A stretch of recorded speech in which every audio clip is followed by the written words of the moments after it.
안녕하세요. 제 이름은 서은미라고 합니다. 정말 큰일 날 뻔했던 제 이야기 좀 들어주세요. 저는 칠순을 넘겼어요. 제 하루는 동틀 무렵 창문 틈으로 스며드는 희미한 빛과 함께 시작되죠. 많은 이들이 제 나이를 듣고는 이제 좀 편히 쉬시라고 하지만 몸을 움직여 무언가를 할 수 있다는 사실이 저는 참 좋습니다.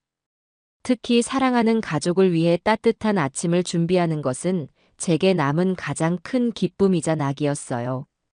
자식 이기는 부모 없다는 말이 괜히 있는 게 아니잖아요. 사부작 사부작. 오늘도 익숙한 소리를 내며 쌀을 씻었습니다. 쌀알이 손가락 사이를 빠져나가는 감촉이 정겹게 느껴져요. 밥솥의 취사 버튼을 누르고 나면 곧바로 어젯밤부터 불려둔 미역을 꺼내 참기름에 달달 볶기 시작합니다. 고소한 냄새가 주방을 가득 채우면 그제야 이 집의 아침이 밝아오는 것 같았죠. 제 아들 민수는 유독 제가 끓인 미역국을 좋아하거든요. 잠시 후 안방 문이 열리고 며느리 미영이가 나왔습니다. 언제나 그렇듯 단정하게 빗어넘긴 머리와 옅은 화장기가 참 예쁜 아이예요. 어머니, 또 이렇게 일찍 일어나셨어요. 제가 한다니까요. 미영이는 늘 저를 위하는 말을 입에 달고 살았습니다. 그 마음이 어찌나 고운지 저는 손을 내저으며 웃어 보였죠. 괜찮다. 잠 없는 늙은이가 부지런이라도 떨어야지. 너는 얼른 앉아서 아침 먹을 준비나 하거라. 아유, 어머니도. 늙은이라니요. 우리 어머니가 제일 고우신데. 이 미역국 냄새 좀 봐요.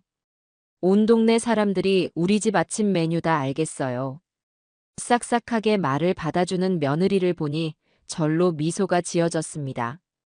복도 많지. 저는 어쩌면 이렇게 착한 며느리를 얻었을까 싶었어요. 아들 민수도 곧이어 출근 준비를 마치고 식탁에 앉았습니다. 듬직한 아들의 얼굴을 보는 것만으로도 배가 부른 기분이었죠. 역시 우리 엄마 미역국은 명품이야, 명품. 다른 집 미역국은 밍밍해서 못 먹겠어요. 민수는 엄지를 치켜 세우며 밥 한 그릇을 뚝딱 비웠습니다. 그 모습을 보는 것만으로도 행복했어요. 제가 차린 아침 식탁에 마주 앉아 오순도순 이야기꽃을 피우는 아들 내외를 보면 제 남은 인생은 더 바랄 것이 없다고 생각했죠. 남편 먼저 보내고 홀로 아들을 키우면서 겪었던 온갖 서름과 고생이 눈 녹듯 사라지는 기분이었습니다. 어머니, 오늘 저녁에는 저희 조금 늦을지도 몰라요. 새로 맡은 프로젝트 때문에 팀원들이랑 저녁 먹고 들어올 것 같아요. 미영이가 조심스럽게 말했어요. 저는 괜찮다며 고개를 끄덕였습니다. 알았다. 너희들이 하는 일이 다 잘 되자고 그러는 건데 어미가 이해해야지. 밥은 꼭 챙겨 먹고 너무 무리는 하지 말고. 네, 어머니. 아, 그리고 민수 씨. 당신 오늘 오후에 박 부장님하고 약속 있는 거 잊지 않았죠? 아, 맞다. 깜빡할 뻔했네. 알려줘서 고마워. 당신 아니었으면 큰일 날 뻔했어. 민수와 미영이는 서로를 쳐다보며 웃었습니다. 참 잘 어울리는 한 쌍이었어요. 하지만 아주 찰나의 순간 두 사람의 눈빛이 스치는 모습에서 무언가 낯선 느낌을 받았습니다. 단순한 부부 사이의 신호라기에는 마치 중요한 작전을 앞둔 동료들처럼 보였다고 할까요? 저는 고개를 저으며 생각을 떨쳐냈습니다. 제가 늙어서 괜한 상상을 다 하는 것이겠지요. 아들 내외가 출근하고 난 뒤 텅 빈 집에는 다시 정적만이 감돌았습니다. 저는 설거지를 마치고 거실 창가에 놓인 화초들의 마른 잎을 떼어주며 시간을 보냈어요. 햇살이 참 좋은 날이었죠. 그때였습니다. 베란다에서 빨래를 널고 있는데 외출했던 미영이가 다시 집으로 들어오는 소리가 들렸어요. 무언가 서류를 깜빡하고 놓고 갔다나 봐요. 잠시 후 미영이는 안방이 아닌 베란다 쪽으로 와서 조심스럽게 통화를 시작했습니다. 아마 제가 거실에 있을 거라고 생각했나 봐요. 저는 하던 일을 멈추고 가만히 귀를 기울였습니다. 일부러 엿들으려고 한 것은 아니었어요. 하지만 미영이의 목소리는 평소보다 한 톤 낮아져 있었고 그 내용이 제 귓가에 선명하게 박혔습니다. 네, 팀장님. 서류는 제가 다시 챙겨가고 있습니다. 걱정 마세요. 여기까지는 평범한 회사 통화 같았죠. 하지만 이어지는 말들이 제 가슴을 철렁하게 만들었습니다. 그럼요. 어르신께는 그냥 좋은 투자라고만 말씀드려요. 요즘 같은 저금리 시대에 이만한 게 없다고. 원금 보장은 확실하다고 몇 번을 강조하고요. 네네. 자식들한테는 절대 말 못하게 해야죠. 그럼요. 괜히 알면 시끄러워지니까. 미영이는 전화를 끊고 서둘러 집을 나서는 듯 했습니다. 저는 한동안 그 자리에 못 박힌 듯 서 있었어요. 어르신, 좋은 투자, 원금 보장. 분명 며느리가 하는 일이 금융과 관련이 있다고는 들었지만 무언가 이상했습니다. 왜 자식들에게는 비밀로 해야 하는 걸까요? 정말 좋은 투자라면 가족에게 먼저 알려야 하는 것 아닌가요? 찜찜한 기분이 가슴 한구석에 돌덩이처럼 내려앉았습니다. 애써 고개를 저었죠. 아닐 거야. 내가 무언가 오해한 거겠지. 우리 착한 미영이가 그럴 리가 없어. 저는 스스로를 다독이며 남은 집안일을 마저 하기로 했습니다. 불안한 마음을 떨쳐내는 데에는 몸을 부지런히 움직이는 것만큼 좋은 게 없으니까요. 그날 오후 저는 큰 마음 먹고 아들 내외의 방을 정리하기로 마음먹었습니다. 특히 민수의 옷장은 계절이 몇 번이나 바뀌도록 제대로 정리된 적이 없었죠.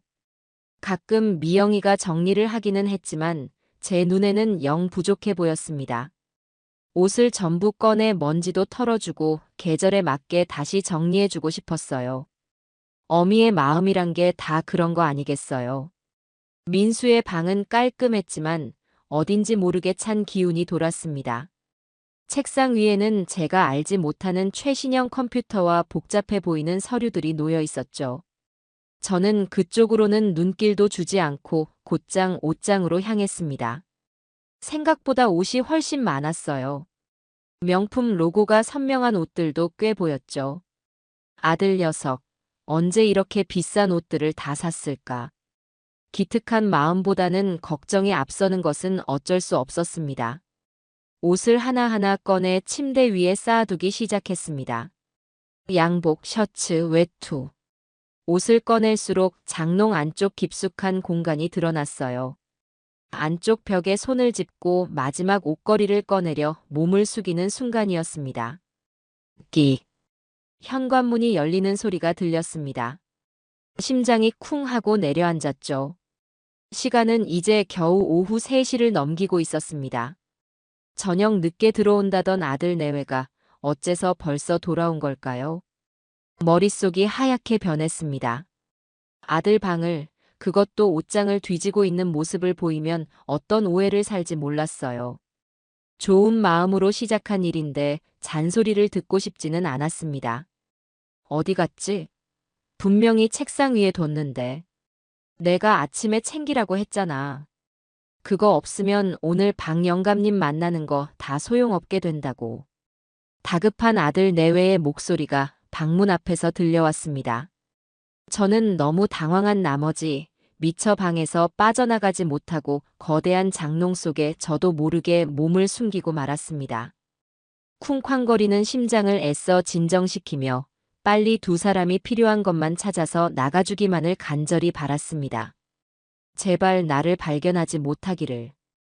어둡고 좁은 장롱 안에서 저는 숨을 죽인 채 앞으로 닥쳐올 운명을 전혀 예상하지 못하고 있었죠. 제 숨소리가 세상에서 가장 큰 소리처럼 느껴졌습니다. 낡은 장롱 안은 조명 냄새와 제 아들 민수의 채취가 뒤섞여 머리를 어지럽게 만들었어요.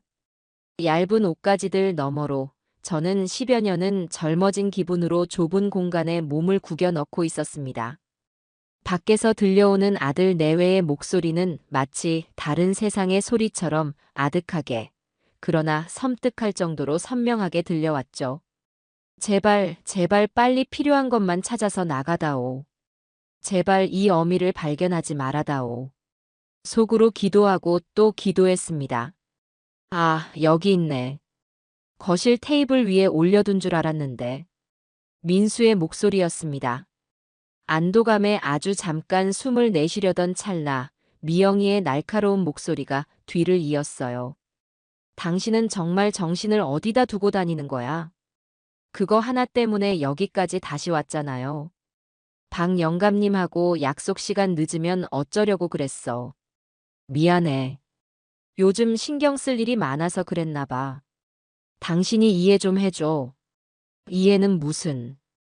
이런 중요한 시기에 당신 하나 실수하는 것 때문에 우리 계획 전체가 어그러질 수도 있다는 생각은 안 해? 이번 거는 액수가 크단 말이야. 이거 하나만 성공하면 우리도 이 지긋지긋한 빚더미에서 벗어날 수 있어. 빚더미라니요. 저는 제 귀를 의심했습니다. 남부러울 것 없이 번듯한 회사에 다니는 아들 내외에게 빚이 있다니요. 그것도 지긋지긋한이라는 표현을 쓸 정도로 심각하게 말입니다. 저는 그동안 아무것도 모르고 있었습니다. 아들의 얼굴에 드리워져 있던 그늘의 이유를, 며느리의 미소 뒤에 숨겨진 날카로움의 정체를 전혀 눈치채지 못했던 거죠. 어미로서 죄책감이 밀려왔습니다. 알았어, 알았다고. 그만 잔소리해. 내가 다 알아서 할 테니까. 민수의 목소리에는 짜증이 가득 섞여 있었습니다. 그때 장롱 바로 옆에 붙어 있는 서랍장을 여는 소리가 들렸어요. 심장이 발밑까지 곤두박질 치는 기분이었습니다. 근데 서류는 정말 완벽한 거지. 그 영감, 의심 많아 보이던데. 걱정 마. 내가 누군데. 진짜 투자 서류랑 똑같이 보이도록 얼마나 공을 들였는데. 거기에 우리 회사 로고까지 박아뒀다고. 사람들은 그런 디테일에 속아 넘어가. 특히 노인들은 더 그렇지. 외롭고 누가 자기한테 신경 써주는 것 같으면 간이고 쓸개고 다 빼주잖아. 미영이의 목소리는 차갑고 단단했습니다. 제 며느리가 맞나 싶을 정도로 낯설게 느껴졌어요. 사람의 선의를 그렇게 아무렇지 않게 이용할 수 있다니요. 저는 장롱의 딱딱한 벽에 등을 기댄 채 온몸이 차갑게 식어가는 것을 느꼈습니다. 그들이 말하는 박 영감님이 누구일까? 혹시 경로당에서 가끔 마주치던 인상 좋으신 박 선생님을 말하는 걸까요? 그분은 아내를 먼저 보내고 자식들은 다 외국에 나가 있어서 홀로 외롭게 지내시는 분이었습니다. 박 영감 평생 모은 돈이 그 상가 건물이랑 예금 조금이라며. 그거 정리하면 좋기 10억은 넘을 텐데. 우리가 제시할 상품은 3년 만기 연 15% 수익 보장. 원금은 당연히 안전하게 보존되고요. 아주 귀가 솔깃할 이야기지. 민수가 자랑스럽다는 듯 말했습니다. 제 아들의 입에서 나온 말이라고는 도저히 믿을 수가 없었어요. 연 15% 수익 보장이라니. 세상에 그런 투자가 어디 있단 말입니까? 그건 투자가 아니라 사기였어요. 명백한 사기였습니다. 맞아. 그리고 우리가 계속 아들, 딸처럼 살갑게 굴었잖아. 매일 안부 전화하고 반찬도 몇 번 가져다 드리고. 아마 지금쯤이면 우리를 자기 자식보다 더 믿을걸. 외로운 노인들한테는 그런 게 최고야. 마음의 빗장을 열게 하는 열쇠 같은 거지. 미영이의 말은 제 가슴에 비수처럼 날아와 박혔습니다. 저를 향해 어머니, 어머니 하며 살갑게 굴던 그 모든 행동들이 아침마다 제 음식이 최고라며 엄지를 치켜 세우던 아들의 칭찬이 전부 거짓이었을지도 모른다는 끔찍한 생각이 들었습니다. 어쩌면 저 또한 그들의 관리 대상 중 하나였을지도 모른다는 생각에 온몸에 소름이 돋았습니다. 그래도 조금 마음에 걸리긴 하네. 그 영감님, 우리 엄마랑 동갑이잖아. 민수의 목소리가 아주 작게 떨렸습니다. 그 순간 저는 아주 희미한 희망을 보았습니다. 그래, 내 아들은 아직 양심이 남아있는 거야. 잠시 나쁜 마음에 흔들리는 것뿐이야. 제가 바로 잡아줄 수 있을 겁니다. 쓸데없는 소리 하지 마. 당신 지금 동정심 느낄 때야? 네 엄마는 네가 이렇게 빚더미에 앉아 있는 거 알면 뭐라고 하실 것 같아? 오히려 당신 등이라도 두들겨 패실걸. 우리가 이러는 거 다 잘 살아보려고 하는 거잖아. 어머니한테 더 좋은 거 해드리고 손주도 낳아서 안겨드리려면 돈이 있어야 할 거 아니야. 이건 나쁜 일이 아니야. 더 큰 행복을 위한 과정일 뿐이라고 생각해. 미영이는 단호하게 민수의 약한 마음을 잘라냈습니다. 아들은 더 이상 아무 말도 하지 않았어요. 그 침묵이 제게는 천 개의 비명보다 더 고통스럽게 들렸습니다. 제 아들이, 제 착하고 순했던 아들이 저 낯선 여자에게 완전히 휘어잡혀 옳고 그름을 분간하지 못하고 있었습니다. 자, 시간 없어. 빨리 가자. 가서 그 영감님 평생 모은 재산 우리가 안전하게 관리해드리자고. 그래, 가자. 두 사람의 발소리가 멀어지고 잠시 후 현관문이 닫히는 소리가 들렸습니다. 하지만 저는 장롱 밖으로 나갈 수가 없었어요. 다리에 힘이 풀려 주저앉고 말았죠. 어둡고 차가운 나무 바닥에 이마를 기댄 채 저는 소리 없는 눈물을 흘렸습니다. 제 인생이 제가 평생을 바쳐 쌓아 올렸다고 믿었던 모든 것들이 한순간에 무너져 내리는 기분이었습니다. 아침 식탁에서 행복하게 웃던 우리의 모습은 모두 연극이었을까요? 저를 향한 아들 내외의 다정함은 전부 계산된 행동이었을까요? 얼마나 시간이 흘렀을까요? 장롱 문틈으로 들어오던 햇살이 붉은 빛으로 변해 있었습니다. 저는 비틀거리며 장롱 밖으로 나왔습니다. 아들의 방은 아무 일도 없었다는 듯 고요했죠. 침대 위에는 제가 정리하다 말고 쌓아둔 옷가지들이 어지럽게 널려 있었습니다. 저는 그 옷들을 바라보며 생각했어요. 경찰에 신고해야 할까? 하지만 무슨 수로요? 제가 장롱 속에 숨어 엿들었다는 말을 누가 믿어줄까요? 오히려 저를 이상한 노인으로 취급할지도 모릅니다. 증거가 없었어요. 그저 제 기억 속에만 존재하는 그들의 목소리뿐이었습니다. 그 순간 제 머릿속이 차갑게 식었습니다. 슬픔과 배신감에 빠져 있을 때가 아니었어요. 박 영감님을 구해야 합니다. 그리고 제 아들을 저 끔찍한 범죄의 늪에서 건져내야만 했습니다. 그러려면 증거가 필요했어요.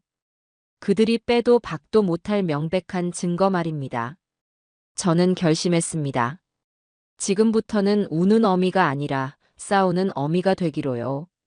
제 아들을 위해서 그리고 더 이상 생겨날지 모를 또 다른 피해자들을 위해서 저는 이 보이지 않는 진실을 세상 밖으로 꺼내야만 했습니다. 눈물을 닦고 일어선 제 눈에는 더 이상 두려움이 없었습니다. 오직 해야 할 일에 대한 단단한 결심만이 이글거리고 있었죠. 다음 날 아침, 저는 평소보다 조금 더 일찍 잠에서 깼습니다. 밤새 한숨도 자지 못했지만 정신은 오히려 맑았어요.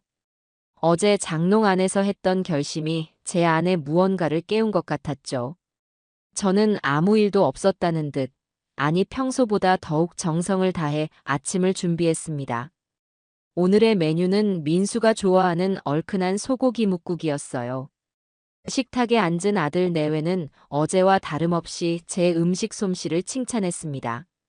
저는 온화한 미소를 지으며 그들의 빈 그릇에 밥과 국을 더 덜어주었죠.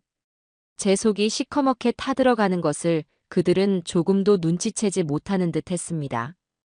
어머니, 오늘따라 국이 더 시원하고 맛있네요. 어제 무슨 좋은 일 있으셨어요? 미영이가 애교 섞인 목소리로 물었습니다. 저는 숟가락을 든 채로 잠시 며느리의 얼굴을 빤히 쳐다보았어요. 저 예쁜 얼굴 뒤에 그런 무서운 생각을 숨기고 있다니. 좋은 일이랄 게 뭐 있겠니?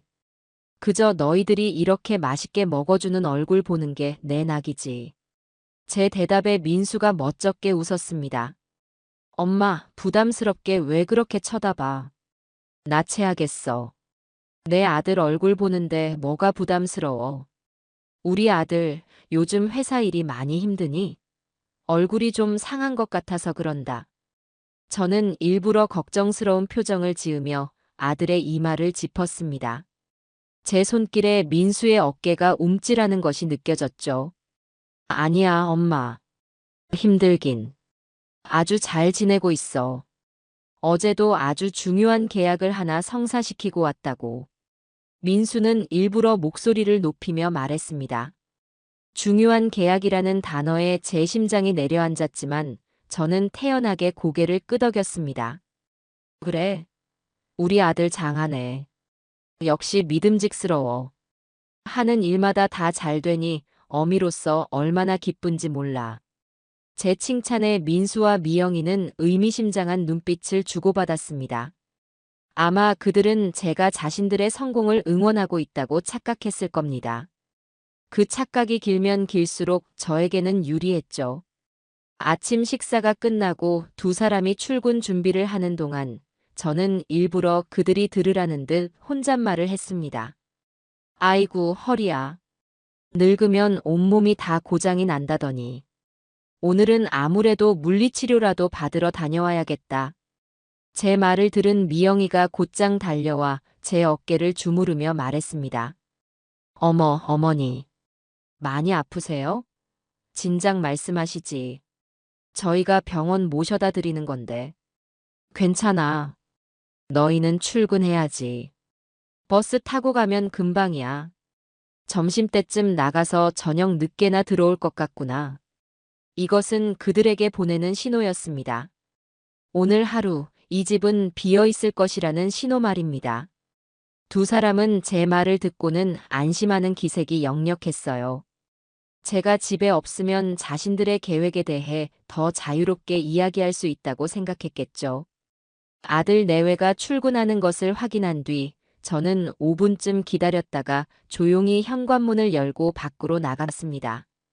그리고 아파트 복도 끝에 있는 계단참에 몸을 숨겼죠. 혹시나 두 사람이 무언가를 잊고 다시 돌아올지도 모른다는 생각 때문이었습니다. 제 예상은 맞았어요. 10분쯤 지났을까 미영이가 혼자 조용히 집으로 다시 들어가는 것이 보였습니다. 그리고 잠시 후 작은 손가방 하나만 들고 다시 나왔죠. 아마 어제 민수가 찾던 그 중요한 서류를 다시 집에 가져다 놓으려는 것이었을 겁니다. 모든 것이 제 계획대로 되어가고 있었습니다. 미영이가 완전히 사라진 것을 확인한 뒤 저는 집으로 돌아왔습니다. 그리고 망설임 없이 아들 내외의 방으로 향했죠. 심장이 세차게 뛰었지만 두렵지는 않았습니다. 방문을 닫고 저는 어제 민수와 미영이가 뒤적이던 서랍장부터 열어보았습니다. 하지만 서랍장은 텅 비어 있었어요. 역시 그렇게 찾기 쉬운 곳에 둘 리가 없었죠. 저는 침착하게 방 안을 둘러보았습니다. 책상 위, 책장, 심지어 침대 밑까지 샅샅이 뒤졌지만 서류로 보이는 것은 아무것도 없었습니다. 마음이 조급해지기 시작했어요. 그때 제 눈에 장롱 위에 놓인 낡은 등산 가방 하나가 들어왔습니다. 민수가 아주 오래전에 사용하던 것이었죠. 저렇게 낡은 걸 아직도 버리지 않았구나. 의아한 생각에 의자를 밟고 올라서서 가방을 내렸습니다. 가방은 생각보다 묵직했어요. 지퍼를 열자 그 안에는 등산 장비 대신 두꺼운 서류철 여러 개가 들어 있었습니다. 서류철 표지에는 고객관리 대장이라는 글씨가 적혀 있었어요. 저는 떨리는 손으로 첫 번째 서류철을 열었습니다. 그 안에는 수십 명의 이름과 나이, 주소, 그리고 가족 관계까지 상세하게 적힌 명단이 빼곡했습니다. 그리고 각 이름 밑에는 자산 현황과 진행 상황이라는 항목이 있었죠. 김점순, 78세. 자녀 미국 거주, 독거노인. 외로움 많고 정에 약함. 자산 연금 및 예금 약 2억 원. 진행 상황 1차 투자 완료. 이만수, 81세.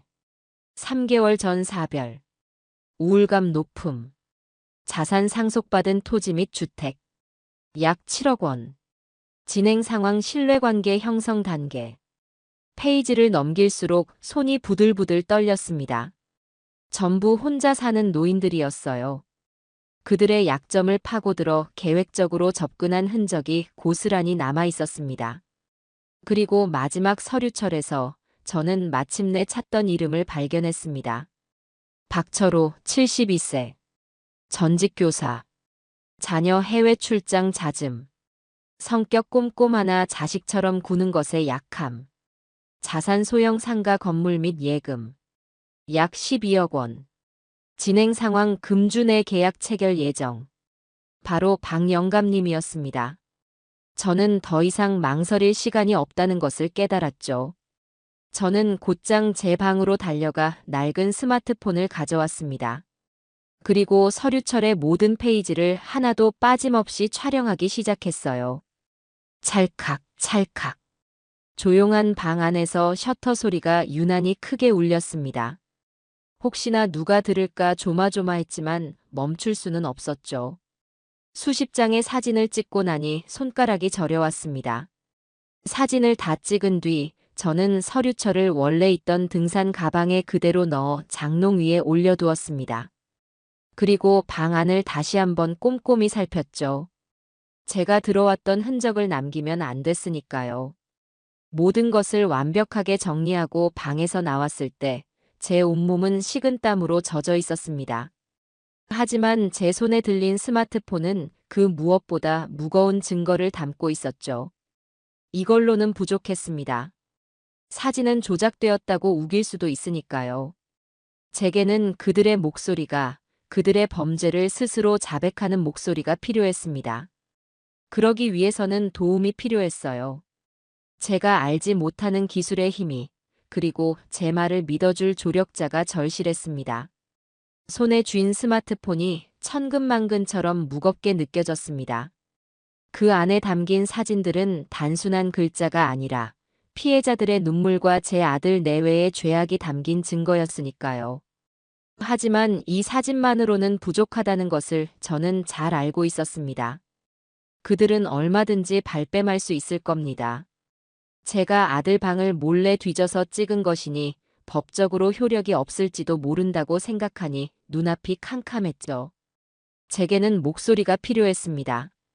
그들이 직접 자신들의 계획을 말하는 생생한 목소리 말입니다. 문제는 제가 그런 기계를 다룰 줄 모른다는 것이었어요. 제 스마트폰은 전화하고 문자 메시지를 보내는 용도가 전부였습니다. 녹음 같은 건 어떻게 하는지 상상조차 해본 적이 없었죠. 아들 내외에게 물어볼 수는 없는 노릇이고 경로당 친구들에게 물어봤자 저와 비슷한 수준일 게 뻔했습니다. 며칠을 고민하던 제 머릿속에 얼마 전 아파트 게시판에서 보았던 안내문 하나가 떠올랐습니다. 어르신들을 위한 스마트폰 활용 교실. 매주 화요일, 목요일. 동네 복지관 3층. 그래, 이거다 싶었어요. 거기에 가면 젊은 선생님이 있을 테고 자연스럽게 녹음하는 방법을 배울 수 있을 겁니다. 누구의 의심도 사지 않고요. 저는 다음 수업이 있는 화요일까지 초조하게 기다렸습니다. 그리고 당일이 되자 아들 내외에게는 경로당 친구들이랑 바람 좀 쐬고 오겠다고 둘러대고 집을 나섰죠.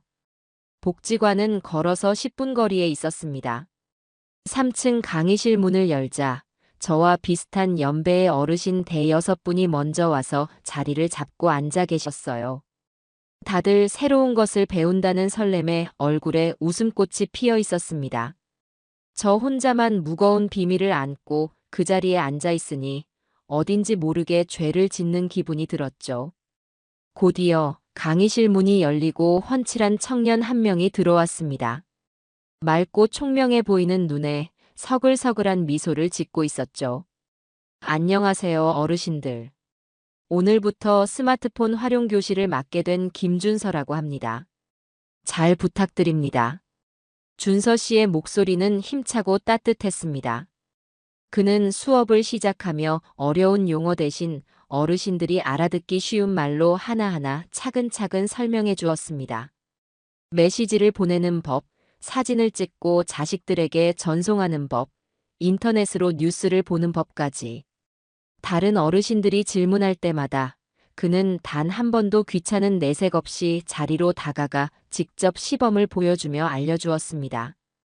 그 모습을 보며 저는 마음속으로 저 사람이라면 제 이야기를 들어줄지도 모른다는 작은 희망을 품게 되었어요. 몇 번의 수업이 더 진행되었습니다. 저는 누구보다 열심히 수업에 참여했죠. 준서 씨도 그런 저를 눈여겨보았는지 쉬는 시간이면 제게 다가와 먼저 말을 걸어주기도 했습니다. 어머니, 정말 열심히시네요. 다른 분들보다 훨씬 빨리 배우시는 것 같아요. 선생님이 워낙 잘 가르쳐 주시니까 그렇죠. 우리 같은 늙은이들한테 이렇게 친절하게 대해주니 얼마나 고마운지 몰라요. 그렇게 조금씩 준서 씨와 안면을 트고 신뢰를 쌓아갔습니다. 그리고 마침내 결심한 날, 저는 수업이 끝난 뒤 모두가 돌아가고 난 강의실에 홀로 남아 그를 기다렸습니다. 어머니, 안 가시고 무슨 일이세요? 제게 다가오는 준서 씨의 얼굴을 보며 저는 마른 입술을 하찼습니다. 이 이야기를 어디서부터 어떻게 꺼내야 할까요? 선생님, 나 좀 도와줄 수 있어요? 아주 중요한 일인데 다른 사람한테는 절대 말 못할 일이라서요. 제 목소리가 떨려 나왔습니다. 준서 씨는 제 심상치 않은 표정을 보고는 의자를 끌어와 제 맞은편에 앉았어요. 무슨 일이신데요, 어머니? 말씀해 보세요. 제가 도울 수 있는 일이라면 뭐든지요. 그 따뜻한 말 한마디에 그동안 억눌러왔던 감정이 북받쳐 올라 눈물이 터져 나왔습니다. 저는 흐르는 눈물을 닦으며 제 아들이 나쁜 사람들에게 속고 있는 것 같다고 둘러댔습니다. 사업 파트너가 아들에게 불리한 계약을 강요하는 것 같은데 아들은 제 말을 믿어주지 않는다고요. 그래서 두 사람이 대화하는 것을 녹음해서 아들에게 들려주고 싶다고, 제 아들을 지키고 싶다고 애절하게 말했습니다. 제 아들이 가해자가 아닌 피해자인 것처럼 꾸며낸 거짓말이었죠. 제 이야기를 듣는 내내 준서 씨의 표정은 심각했습니다. 그는 한참을 망설이는 듯 보였어요. 어쩌면 불법적인 일을 도와달라는 저를 이상하게 생각하고 거절할지도 모른다고 생각하니 심장이 조마조마했죠. 어머니, 그건 조금 위험한 일이 될 수도 있어요. 알아요. 하지만 어미가 돼서 자식이 잘못되는 길로 가는 걸 뻔히 보고만 있을 수는 없잖아요. 제발, 제발 나 좀 도와줘요. 선생님만 믿을게요. 제 간절한 눈빛을 본 준서 씨는 깊은 한숨을 내쉬더니 이내 결심한 듯 고개를 끄덕였습니다. 알겠습니다. 아드님을 위하는 어머니의 마음을 제가 어떻게 외면하겠어요. 대신 절대 무리하시면 안 돼요. 위험하다 싶으면 바로 그만두셔야 합니다. 약속하실 수 있죠? 네, 그럼요. 약속할게요. 정말 고마워요, 선생님. 정말. 그날 준서 씨는 제 스마트폰에 있던 기본 녹음 앱 대신 화면이 꺼진 상태에서도 녹음이 되고 음질도 훨씬 깨끗한 고성능 앱을 새로 설치해 주었습니다. 그리고 사용법을 몇 번이고 반복해서 제게 알려주었죠. 녹음을 시작하고 끝내는 법, 파일을 저장하고 다른 곳으로 옮기는 법까지. 그는 제가 찍어두었던 서류 사진들도 보더니 스마트폰에 그냥 두면 위험하다며 안전한 클라우드라는 곳에 옮겨 저장하는 법도 알려주었습니다. 복지관을 나서는 제 발걸음은 그 어느 때보다 가벼웠습니다. 제 손에는 이제 새로운 무기가 들려 있었고 제 등 뒤에는 든든한 조력자가 생겼으니까요. 혼자라고 생각했는데 세상은 아직 살만한 곳이라는 생각이 들었습니다. 이제 모든 준비는 끝났습니다.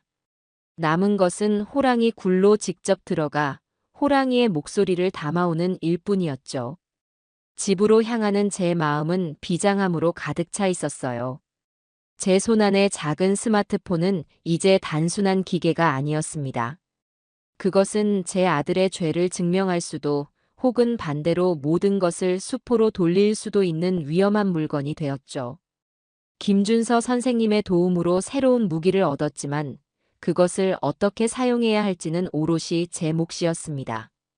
집으로 돌아온 저는 그날 저녁부터 기회를 엿보기 시작했습니다. 첫 번째 시도는 생각보다 싱겁게 끝났어요. 저는 해가 지고 아들 내외가 퇴근하기만을 기다렸습니다.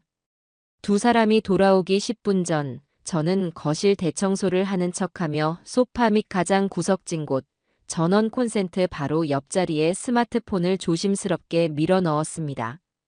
준서 선생님이 알려준 대로 화면을 꺼진 상태로 2번 두드리니 작은 진동과 함께 녹음이 시작되었죠. 제 심장도 그 진동처럼 가늘게 떨리고 있었습니다. 그날 저녁 아들 내외는 거실 소파에 앉아 텔레비전을 보며 과일을 먹었습니다. 저는 주방에서 일부러 그릇을 닦는 척하며 두 사람의 대화에 온 신경을 집중했죠. 여보, 저 드라마 주인공 너무 답답하지 않아? 나라면 저렇게 안 할 텐데. 그러게 말이야. 근데 저 배우 새로 산 차가 5억이 넘는다더라. 정말? 우리는 언제 그런 차 타보나. 대화는 시종일관 영양가가 없었습니다. 그들이 주고받는 평범한 대화들은 오히려 제 마음을 더 무겁게 짓눌렀어요. 저렇게 평범해 보이는 내 아들과 며느리가 어떻게 그런 끔찍한 계획을 세울 수 있는 걸까요?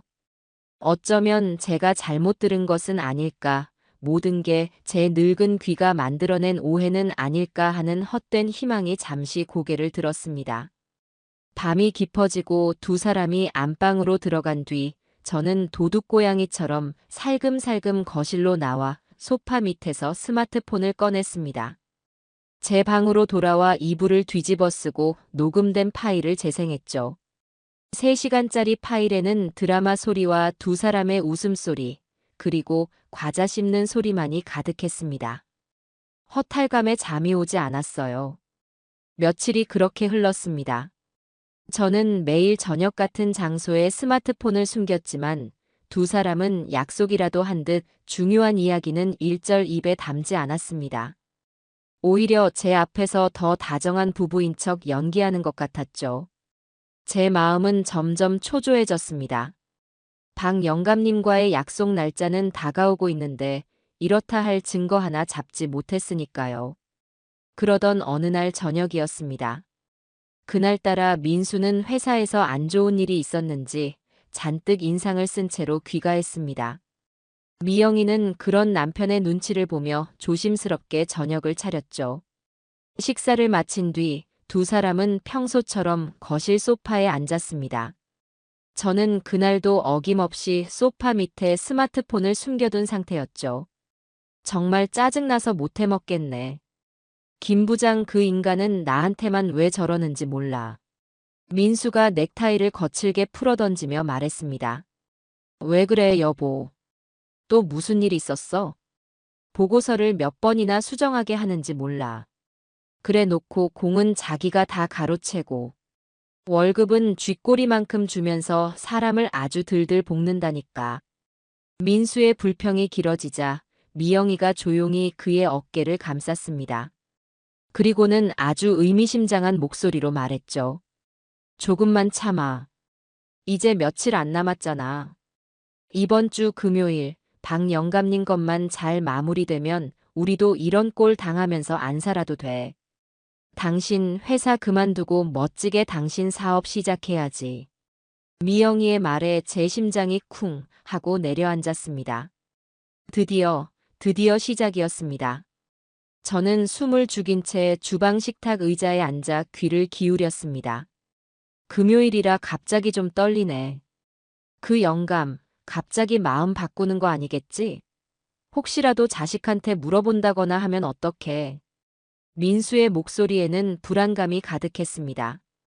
역시 내 아들은 천성이 악한 아이는 아니었어요. 양심의 가책을 느끼고 있는 것이 분명했습니다. 걱정 마. 내가 다 확인했어. 그 영감 아들 다음 주까지 해외 출장이야. 내가 항공 스케줄까지 다 확인했다니까. 지금이 우리한테는 하늘이 준 기회야. 당신은 그냥 내가 시키는 대로만 하면 돼. 가서 우리가 준비한 서류 보여주고 여기에 도장만 찍으시면 앞으로 평생 자식보다 저희가 더 잘 모시겠다고 달콤한 말이나 몇 마디 해.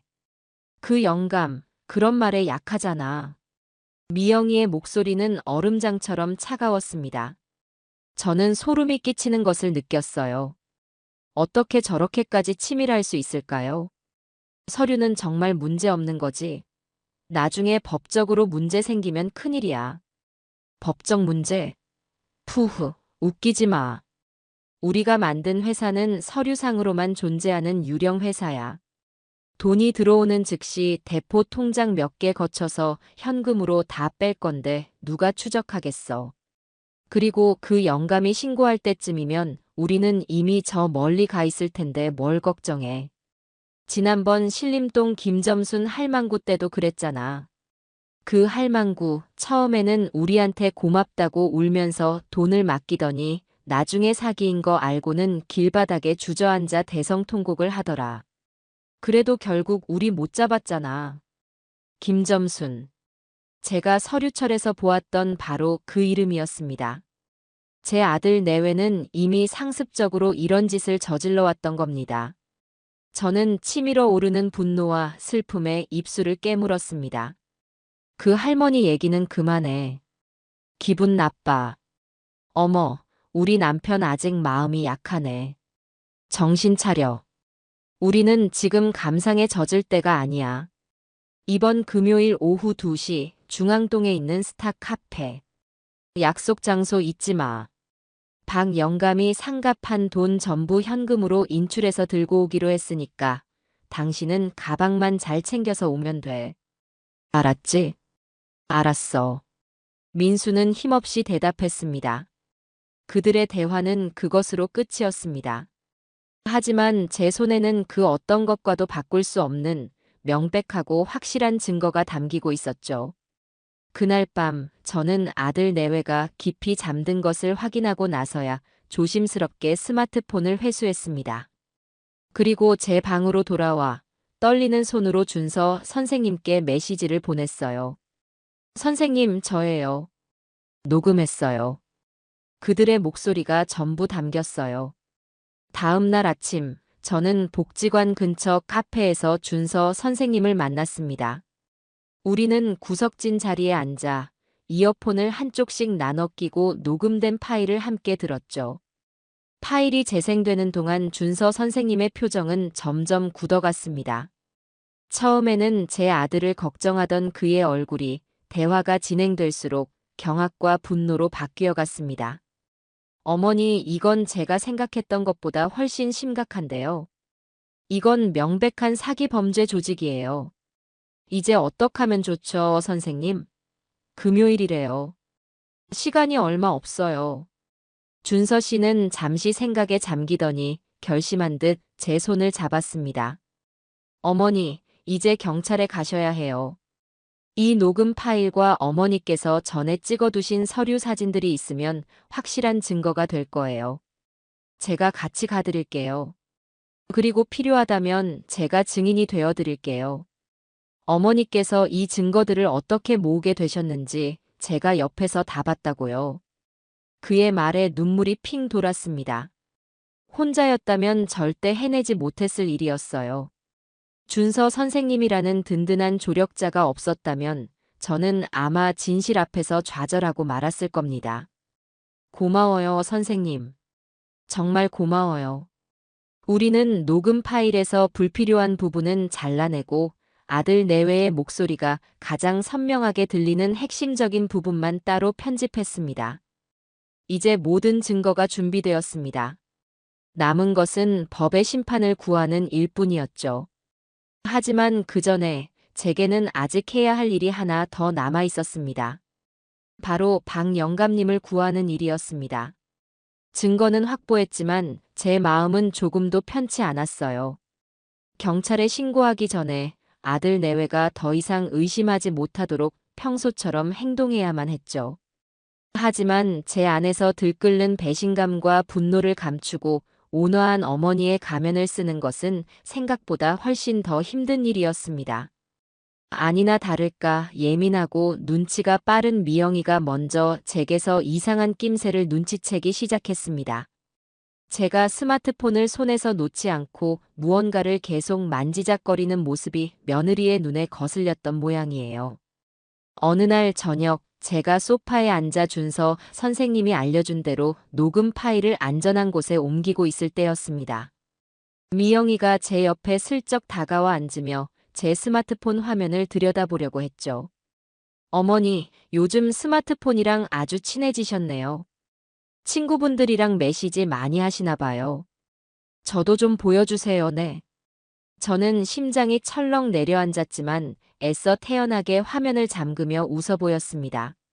아이고, 이건 너 보여주면 안 되지. 내 친구 경숙이 엄마 알지? 그 양반이 요즘 경로당 총각 선생님한테 푹 빠져서 연애 편지 쓰는 걸 나한테 봐달라고 보낸 거란다. 너한테 보여줬다고 알면 나한테 불호령이 떨어질 거야. 저는 그 자리에서 있지도 않은 이야기를 꾸며냈습니다. 제 능청스러운 연기에 미영이는 어머, 정말요? 하며 웃어넘겼지만 그 눈빛에는 여전히 의심이 가시지 않은 듯 보였습니다. 그날 이후로 미영이는 제가 스마트폰을 만질 때마다 은근히 제 주위를 맴돌며 저를 감시하기 시작했습니다.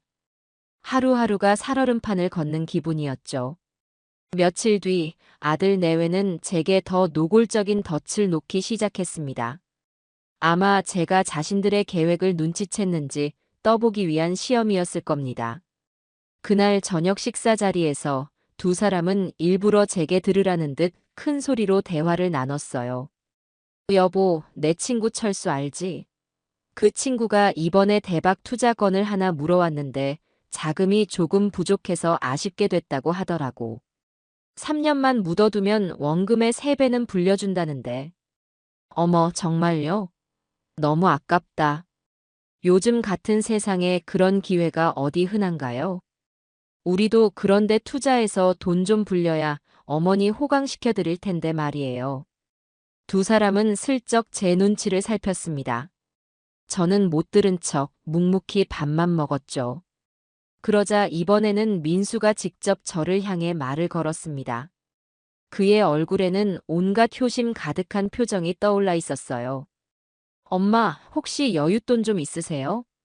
정말 안전하고 확실한 건데, 엄마 노후 저희가 책임져야 하는데, 이걸로 크게 불려서 호강시켜 드리고 싶어서요.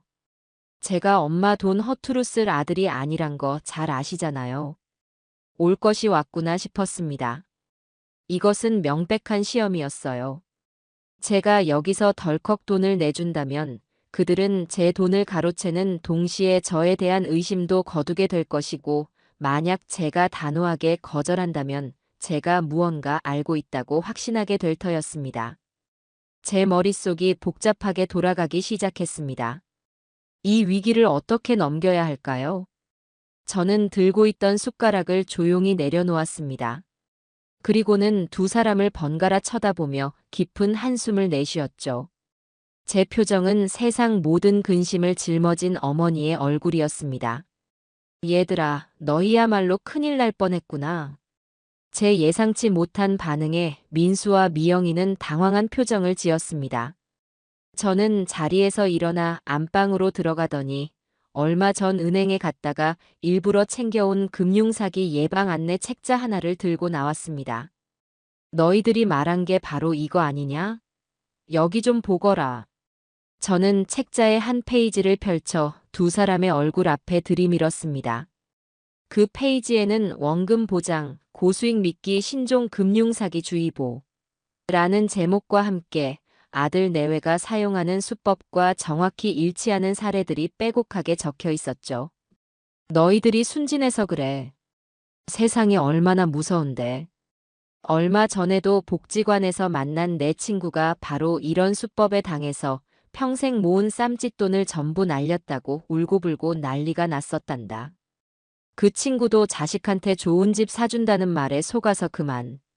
저는 눈시울까지 붉히며 열연을 펼쳤습니다. 제 실감 나는 이야기에 아들 내외는 할 말을 잃은 듯 보였어요. 저는 마지막 쐐기를 받기로 했습니다. 너희들이 날 위하는 마음은 정말 고맙다. 하지만 어미 돈은 걱정 말고 너희야말로 아무나 믿고 그런 위험한 투자 같은 거 절대 하지 마라. 알았지? 이 어미는 너희들이 돈 많이 버는 것보다 그냥 건강하고 안전하게 옆에 있어주는 게 더 큰 효도야. 제 말을 듣고 있던 민수의 얼굴이 하얗게 질렸습니다. 미영이 역시 당황한 기색을 감추지 못하고 억지 미소를 지어 보였죠. 아, 네, 어머니. 저희가 생각이 짧았네요. 걱정해 주셔서 감사해요. 저희도 조심할게요. 그들은 자신들이 놓은 덫에 자신들이 걸려든 꼴이었습니다. 제게 사기를 치려다 오히려 사기 예방 교육을 받은 셈이니까요. 그날 이후로 아들 내외는 제 앞에서 더 이상 돈 이야기를 꺼내지 않았습니다. 위기는 넘겼지만 저는 알 수 있었어요. 그들의 의심이 완전히 사라진 것은 아니라는 것을요. 오히려 제가 생각보다 만만치 않은 상대라는 것을 깨닫고 더 경계하게 되었을 겁니다. 제게 남은 시간은 얼마 없었습니다. 그들이 박 영감님을 만나기 전에 제가 먼저 움직여야만 했습니다. 아들 내외와의 아슬아슬한 심리전은 저를 극도로 지치게 만들었습니다. 하지만 주저앉아 있을 수만은 없었죠. 녹음 파일에서 들었던 금요일 오후 2시라는 약속 시간은 멈추지 않는 초침 소리처럼 제 귓가에서 끊임없이 맴돌았습니다. 경찰이 움직이기만을 기다리기에는 시간이 너무 촉박했고 무엇보다 박 영감님의 평생 모은 재산이 걸린 일이었죠. 저는 제가 직접 나서야 한다고 결심했습니다. 문제는 어떻게 박 영감님께 이 사실을 알리느냐였습니다. 제가 직접 찾아가 당신 아들이 사기꾼이니 조심하시오라고 말할 수는 없는 노릇이었죠. 그랬다가는 제 정체가 탄로나는 것은 물론이고 박 영감님 역시 제 말을 쉽게 믿어주지 않을 터였습니다. 제게는 자연스럽게 그리고 아주 교묘하게 그에게 경고를 흘릴 방법이 필요했습니다. 저는 며칠간 고민한 끝에 가장 좋은 장소가 바로 동네 어르신들이 모두 모이는 경로당이라는 결론을 내렸습니다. 그곳이라면 박 영감님을 자연스럽게 만날 수 있을 뿐더러 다른 사람들이 있는 곳에서 마치 모두에게 하는 이야기인 척 정보를 흘릴 수도 있었으니까요. 약속 하루 전인 목요일 오후, 저는 일부러 화사한 옷으로 갈아입고 집을 나섰습니다. 경로당에 들어서니 역시나 많은 어르신들이 모여 장기를 두거나 텔레비전을 보고 계셨죠. 저는 매의 눈으로 사람들 사이를 훑었습니다. 다행히도 박 영감님은 창가 쪽 자리에 홀로 앉아 신문을 보고 계셨어요. 그런데 어딘지 모르게 안색이 어둡고 수심이 가득해 보였습니다. 아마 내일 있을 계약 때문에 마음이 복잡하신 것이겠죠. 저는 일부러 박 영감님 근처에 있는 다른 할머니들 무리에 섞여 앉았습니다. 그리고는 마치 아주 재미있는 이야기를 들었다는 듯 호들갑스러운 목소리로 말문을 열었죠. 아이고 세상에. 여러분. 내가 어제 텔레비전에서 아주 무서운 걸 봤지 뭐예요. 제 목소리에 주변 어르신들의 시선이 집중되었습니다. 당연히 창가에 앉아있던 박 영감님의 귀도 제 쪽을 향했죠. 요즘 신종 사기 수법이라는데 아주 교묘해서 안 당할 수가 없겠더라고. 글쎄, 젊고 번듯하게 생긴 부부가 혼자 사는 노인들한테 접근해서는 자식보다 더 살갑게 굴면서 마음을 쏙 빼놓는데요. 제 말에 여기저기서 어머나 세상에 하는 탄식이 터져 나왔습니다. 저는 곁눈질로 박 영감님을 살폈습니다. 그는 신문을 보는 척했지만 온 신경은 제 이야기에 쏠려 있는 것이 분명했어요.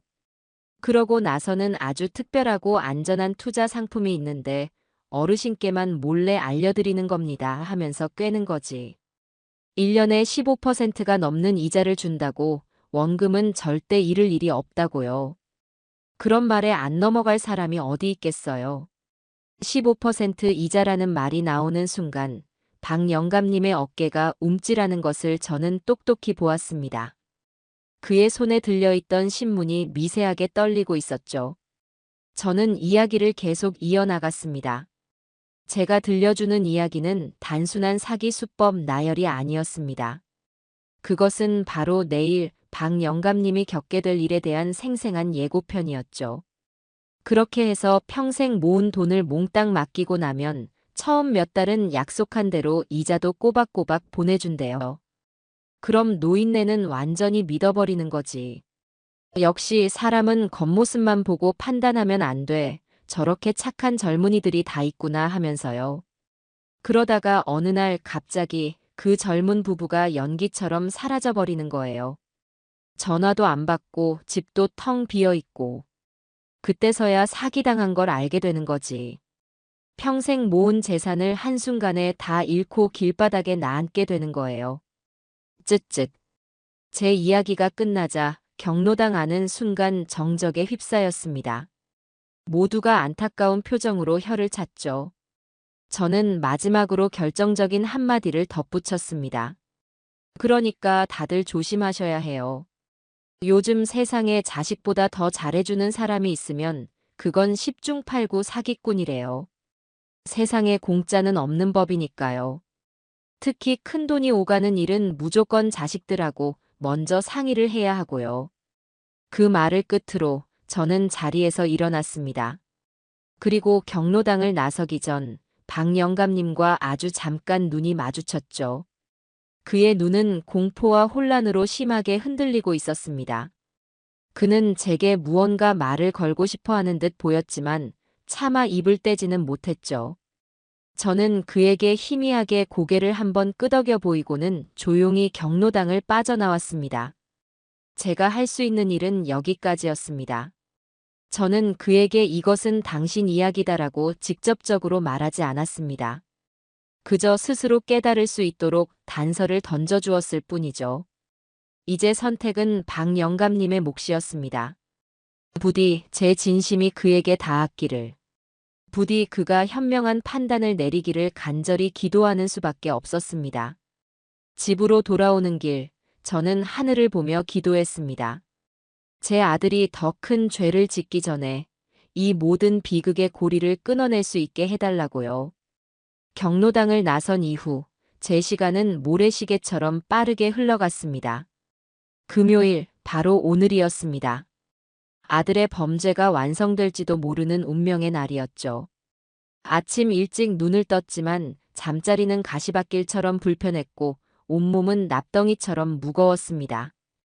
오늘 아침 식사는 제 인생에서 가장 힘든 연기가 될 것이 분명했습니다. 제가 차리는 마지막 평범한 밥상일지도 모른다는 생각에 손끝이 저릿저릿 떨려왔죠. 저는 애써 아무렇지 않은 척 평소처럼 북엇국을 끓였습니다. 해장에도 좋다는 북엇국이 오늘 제 아들의 죄를 씻어줄 수는 없겠지요.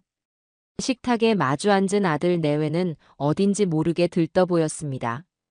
특히 미영이는 평소보다 화장도 곱게 하고 옷도 신경 써서 차려입은 모습이었어요. 큰일을 앞둔 사람 특유의 긴장과 흥분이 뒤섞인 분위기였습니다. 어머니, 오늘 북엇국은 정말 끝내주네요. 속이 확 풀리는 것 같아요. 미영이가 과장된 목소리로 칭찬했습니다. 저는 희미하게 웃어 보였죠. 그래, 다행이구나. 민수 너도 많이 먹어라. 오늘 중요한 약속이 있다고 하지 않았니? 밥심으로라도 버텨야지. 제 말에 민수는 숟가락을 든 채 잠시 멈칫했습니다. 제 눈을 똑바로 쳐다보지 못하고 시선을 피했죠. 어응, 엄마. 고마워. 잘 먹을게. 그 짧은 순간 저는 아들의 눈에서 흔들리는 양심을 보았습니다. 하지만 그 양심은 곧 탐욕에 가려져 보이지 않게 되었죠. 아들 내외가 서둘러 아침을 먹고 집을 나서는 뒷모습을 보며 저는 조용히 현관문이 닫힐 때까지 기다렸습니다. 철컥하는 소리가 나자마자 저는 곧장 제 방으로 들어가 감춰두었던 스마트폰을 꺼내 들었습니다. 그리고 떨리는 손가락으로 익숙한 번호를 눌렀죠. 선생님, 저예요. 오늘이에요. 두 사람이 방금 나갔어요. 수화기 너머로 준서 선생님의 차분한 목소리가 들려왔습니다. 어머니, 괜찮으세요? 너무 걱정 마세요. 제가 지금 바로 경찰서 앞으로 갈게요. 거기서 만나서 같이 들어가요. 준서 씨의 목소리를 듣고 나니 조금은 마음이 놓였습니다. 저는 서둘러 외출 준비를 했습니다.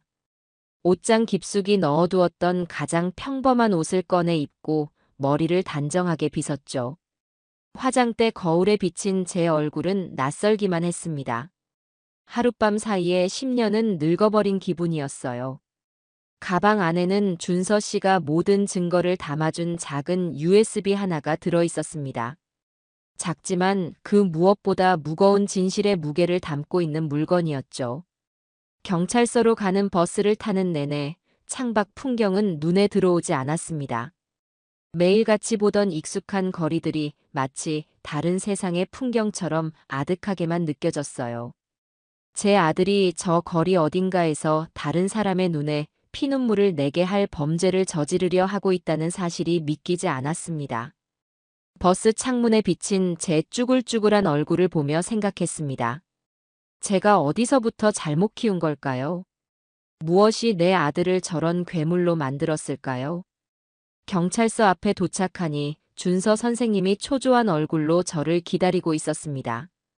그는 제 손을 꼭 잡아주며 아무 말 없이 저를 위로해 주었죠. 가시죠, 어머니. 경찰서의 문은 무겁고 차가웠습니다. 안으로 들어서자 시끄러운 소음과 분주하게 움직이는 사람들, 소독약 냄새가 저를 덮쳐왔습니다. 태어나서 처음 와보는 곳이었어요. 법 없이도 살 사람이라고 자부하며 평생을 살아왔는데 제 발로 이곳에 오게 될 줄은 꿈에도 몰랐습니다. 저희는 안내 데스크에서 경제범죄수사팀으로 안내를 받았습니다. 복도를 걷는 동안 마주치는 경찰관들의 날카로운 눈빛에 저도 모르게 어깨가 움츠러들었죠. 저희를 맞이한 것은 최 형사라고 자신을 소개한 젊은 경찰이었습니다. 그는 수많은 서류 더미에 파묻혀 있었고 피곤에 절은 얼굴로 저희를 무심하게 쳐다보았죠. 어르신, 무슨 일로 오셨습니까? 자식들 문제라면 보통 가정상담소 쪽으로 먼저 가보시는 게. 그의 말투에는 저희를 귀찮은 민원인 정도로 취급하는 기색이 역력했습니다. 저는 그 태도에 기가 죽기보다는 오히려 오기가 생겼습니다. 제 아들 문제는 단순한 가정사가 아니었으니까요. 제 아들놈이 지금 다른 사람의 인생을 망치러 갔습니다. 이건 가정사가 아니라 명백한 범죄예요. 제 단호한 말투에 최 형사는 조금 놀란 듯 저희에게 자리를 권했습니다. 저는 떨리는 목소리로 하지만 한 글자도 빼놓지 않고 모든 것을 털어놓기 시작했습니다. 장롱 속에 숨었던 그날부터 서류철을 발견하고 녹음을 하고 경로당에서 박 영감님을 만났던 일까지. 제 이야기가 길어지는 동안 최 형사는 팔짱을 낀 채 미동도 없이 듣고만 있었습니다. 그의 표정은 여전히 반신반의하는 듯 보였죠. 그래서 그 증거라는 것이 지금 있으신 겁니까? 최 형사의 말에 옆에 있던 준서 씨가 조용히 가방에서 USB를 꺼내 그의 책상 위 컴퓨터에 꽂았습니다. 형사님, 먼저 이 사진 파일부터 봐주십시오. 준서 씨가 마우스를 클릭하자 모니터 화면에 제가 찍었던 고객관리 대장 사진들이 차례로 나타났습니다. 피해자들의 이름, 재산 내역, 그리고 그들의 약점까지 상세하게 기록된 내용을 본 최 형사의 눈빛이 처음으로 변하기 시작했습니다. 그의 미간이 좁혀지고 무심하던 표정이 날카롭게 바뀌었죠. 그는 스크롤을 내리며 한참 동안 사진들을 꼼꼼하게 살폈습니다. 다음은 이 음성 파일을 들어보시죠. 준서 씨가 두 번째 파일을 재생했습니다. 작은 사무실 안으로 제 아들 민수와 며느리 미영이의 목소리가 선명하게 울려 퍼졌습니다. 박 영감님을 어떻게 속일 것인지, 돈을 어떻게 빼돌릴 것인지, 그리고 과거에 저질렀던 신림동 김점순 할머니 사건을 자랑처럼 떠벌리는 내용까지. 녹음 파일이 재생되는 동안 최 형사는 완전히 얼어붙은 듯 보였습니다. 그의 손은 어느새 책상 위에 펜을 꽉 쥐고 있었고 등은 의자에 꼿꼿하게 세워져 있었죠. 녹음이 끝나자 사무실에는 무거운 침묵이 흘렀습니다. 최 형사는 한참 동안 말이 없다가 깊은 한숨을 내쉬며 저희를 바라보았습니다. 그의 눈에는 더 이상 의심이나 귀찮음이 아니었습니다. 존경과 놀라움이 뒤섞인 복잡한 감정이 담겨 있었죠. 어머니 정말 대단하십니다. 이렇게 완벽한 증거를 직접 모으셨다니요. 그의 태도는 180도 바뀌어 있었습니다. 그는 곧바로 어딘가로 전화를 걸어 낮은 목소리로 상황을 보고하기 시작했습니다. 그리고는 제게 다가와 아주 진지한 목소리로 말했죠. 어머니, 지금 바로 수사에 착수하겠습니다. 지금 말씀해주신 중앙동 스타 카페로 즉시 팀을 보내서 잠복시키겠습니다. 운이 좋으면 현장에서 검거할 수도 있습니다. 저는 고개를 끄덕였습니다. 한 가지만 부탁드리겠습니다, 어머니. 오늘 집에 돌아가시면 무슨 일이 있어도 평소처럼 행동하셔야 합니다. 아드님이 어머니를 조금이라도 의심하게 만들면 안 됩니다. 어머니의 안전이 최우선이니까요. 제가 상황이 정리되는 대로 바로 연락드리겠습니다. 경찰서를 나서는 제 다리는 후들거렸지만 마음은 들어갈 때보다 훨씬 가벼웠습니다. 이제 제 손을 떠난 일이었습니다. 무거운 짐을 내려놓은 기분이었죠. 준서 선생님은 그런 제 등을 조용히 두드려 주었습니다. 이제 남은 것은 집으로 돌아가 마지막 연기를 펼치는 일이었습니다. 폭풍이 몰아치기 전에 고요함 속에서 저는 아들 내외를 기다려야만 했습니다. 그날 오후 저는 집에 돌아와 멍하니 창밖만 바라보았습니다. 심장은 불안하게 요동쳤지만 머릿속은 기이할 정도로 차분했죠. 최 형사에게서 연락이 오기만을 애타게 기다렸어요. 과연 그들은 현장에서 잡혔을까요? 아니면 박 영감님이 제 경고를 듣고 약속 장소에 나타나지 않은 걸까요? 온갖 상상들이 제 머릿속을 헤집고 다녔습니다. 저녁이 다 되어서야 현관문 도어록이 해제되는 소리가 들렸습니다. 저는 애써 태연한 표정을 지으며 거실로 나갔죠. 하지만 돌아온 아들 내외의 얼굴을 보는 순간 저는 모든 것이 제 예상대로 흘러가지 않았다는 것을 직감했습니다. 두 사람의 얼굴은 분노와 짜증으로 시뻘게 달아올라 있었습니다. 그들은 저를 보지도 않고 쿵쾅거리며 안방으로 들어가 버렸죠. 저는 조용히 그들의 방문 앞에 다가가 귀를 기울였습니다. 안에서 두 사람이 나누는 격앙된 목소리가 새어나왔습니다. 그 늙은이가 우리를 바람맞췄어. 2시간이나 기다렸는데 코빼기도 안 보이더라니까. 전화기는 꺼져 있고. 민수의 목소리에는 참을 수 없는 분노가 담겨 있었습니다. 뭔가 이상해. 너무 이상하다고. 그 영감, 어제까지만 해도 우리한테 고맙다고 자식보다 낫다고 하더니 하루아침에 이렇게 변할 수가 없어. 누군가 중간에서 뭔가를 흘린 게 분명해. 미영이의 목소리는 날카롭고 예민했습니다. 저는 저도 모르게 마른 침을 삼켰습니다. 다행히 박 영감님은 무사했지만 그들의 의심은 이제 다른 곳으로 향하고 있었습니다. 설마 엄마가? 민수의 목소리가 들려오는 순간 제 심장이 멎는 것 같았습니다. 아니야. 그럴 리 없어. 어머니는 아무것도 몰라. 당신도 봤잖아. 우리가 돈 얘기 꺼냈을 때 사기 조심하라고 우리 걱정부터 하시던 분이야. 만약 어머니가 알았다면 그렇게 태연하게 우리 걱정을 하셨을 리가 없어. 아마 그 영감탱이 변덕이 죽을 듯 하는 거겠지. 아니면 갑자기 외국에서 아들이라도 들어왔거나. 미영이는 스스로의 의심을 부정했습니다. 하지만 그 의심의 씨앗은 이미 뿌려진 뒤였죠. 그날 저녁 식탁에는 무거운 침묵만이 흘렀습니다. 아무도 입을 열지 않았어요. 저는 애써 저녁을 먹었지만 밥알이 모래알처럼 느껴졌습니다. 식사가 끝나자마자 두 사람은 방으로 들어가 버렸고 그 후로 며칠 동안 집안의 공기는 얼음장처럼 차가웠습니다. 그들은 마치 언제 터질지 모르는 시한폭탄 같았어요. 작은 소리에도 신경질적으로 반응했고 서로를 향해 으르렁거리기 일쑤였습니다.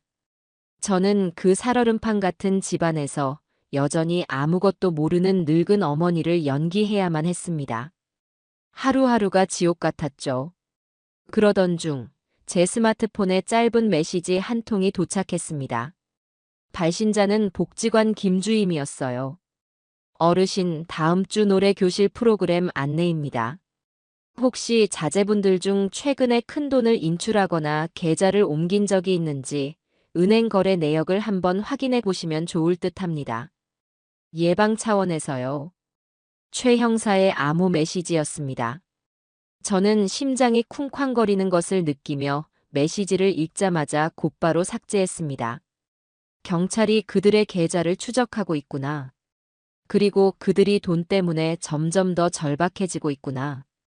저는 그들의 절박함이 또 다른 범죄로 이어지기 전에 모든 것을 끝내야 한다고 생각했습니다. 위기는 생각보다 빨리 찾아왔습니다. 그날 오후 제가 잠시 화장실에 간 사이 미영이가 제 방에 들어왔던 모양입니다. 제가 화장실에서 나왔을 때 미영이는 제 서랍장을 뒤적이다가 저와 눈이 마주쳤죠. 저는 순간 숨이 멎는 것 같았지만 애써 놀란 표정을 감추었습니다. 미영이는 조금도 당황한 기색 없이 오히려 뻔뻔하게 웃으며 말했습니다. 어머니 서랍이 잘 안 닫히기에 제가 좀 봐드리려고요. 경첩에 기름칠이라도 해야겠어요. 너무나도 허술한 변명이었습니다. 그것은 명백한 수색이었죠. 제가 무언가를 숨기고 있는지 확인하려 했던 겁니다. 여기서 제가 화를 낸다면 그것은 곧 제가 무언가 찔리는 것이 있다는 사실을 자백하는 꼴이 될 터였습니다. 저는 아주 온화하게 그리고 조금은 어리숙하게 웃어 보였습니다. 어머, 그랬구나. 우리 며느리가 엄마 생각해서 그런 거였네. 고맙다. 근데 내 물건들은 다 낡아서 손 뗄 것도 없어. 내가 알아서 정리하는 게 마음이 편하단다.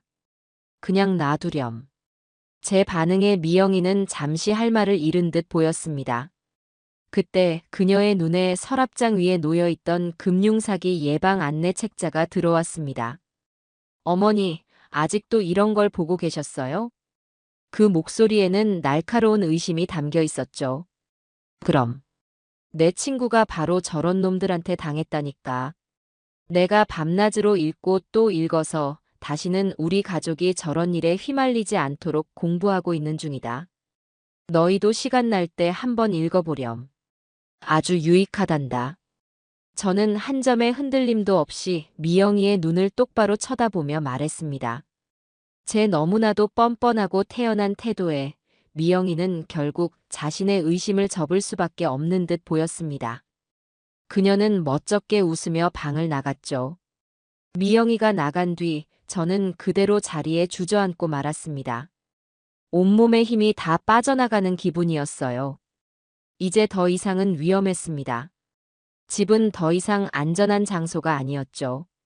그들의 의심은 언제든 다시 제 목을 조여올 수 있었습니다. 저는 떨리는 손으로 최 형사에게 문자를 보냈습니다. 주임님, 노래교실 제가 직접 참여해서 불러야 할 것 같습니다. 이제는 제가 직접 미끼가 되어야 할 시간이었습니다. 며칠 뒤 저는 준서 선생님의 도움을 받아 복지관 근처의 한적한 카페에서 최 형사를 몰래 만났습니다. 그 사이 더욱 수척해진 제 얼굴을 본 최 형사는 안타까운 표정을 지었죠. 어머니 힘드시죠?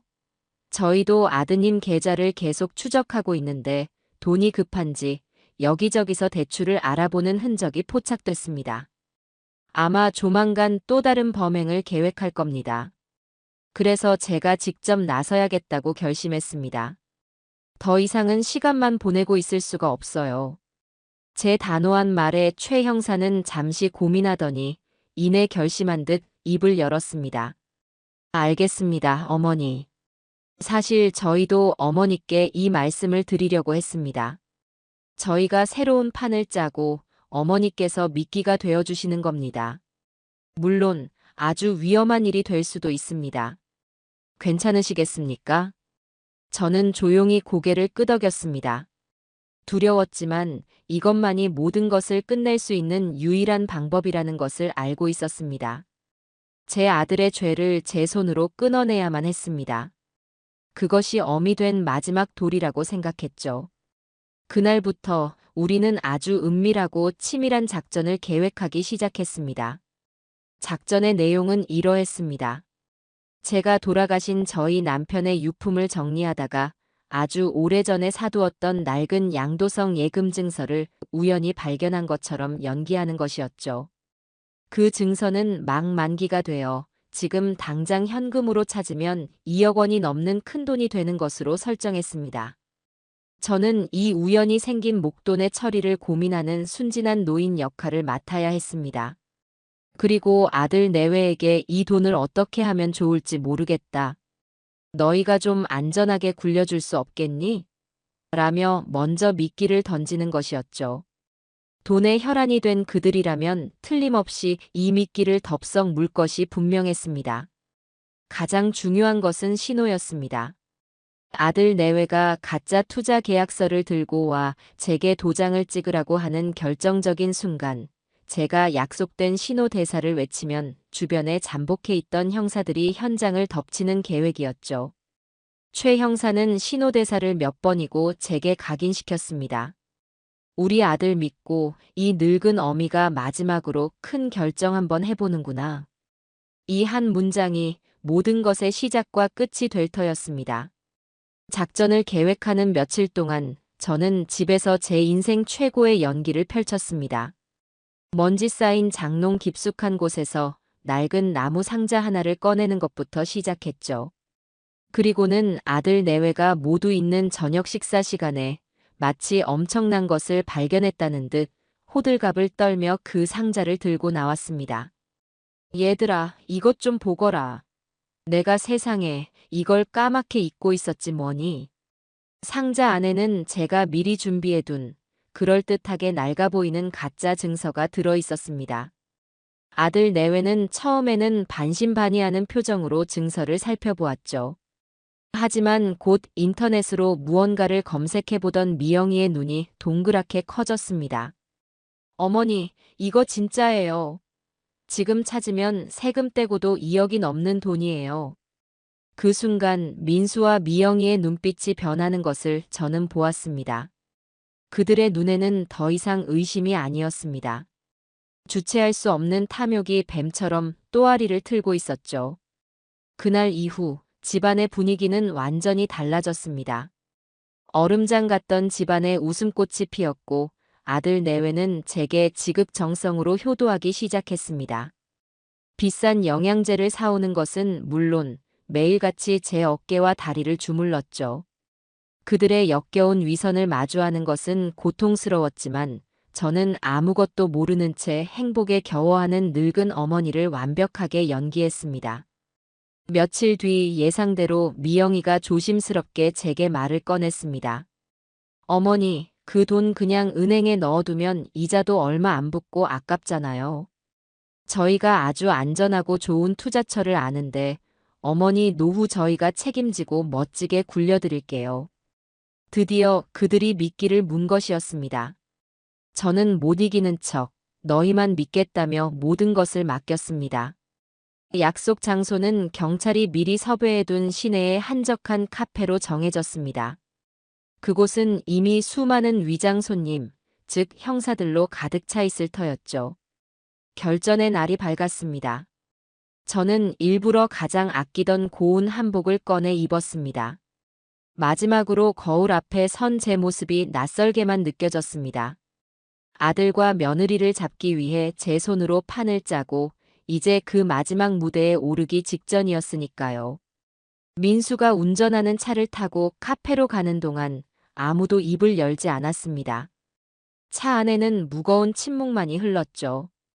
카페에 도착하자 약속이라도 한 듯 창가 좋은 자리가 비어 있었습니다.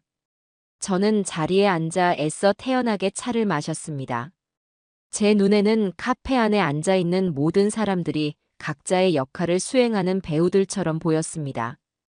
옆자리에서 노트북을 두드리는 젊은 남자도 시끄럽게 수다를 떠는 아주머니들도 모두 최 형사의 팀원들이었죠. 잠시 후 민수와 미영이는 준비해온 서류 가방에서 두툼한 계약서를 꺼내 제 앞에 내밀었습니다. 어머니, 여기에 도장만 찍으시면 돼요. 이제부터는 아무 걱정 마시고 저희만 믿으세요. 미영이의 목소리는 꿀처럼 달콤했지만 그 눈은 뱀처럼 차가웠습니다. 저는 떨리는 손으로 인주와 도장을 집어들었습니다. 제 심장이 제 것이 아닌 것처럼 미친 듯이 뛰기 시작했습니다. 저는 고개를 들어 제 앞에 앉은 아들의 얼굴을 보았습니다.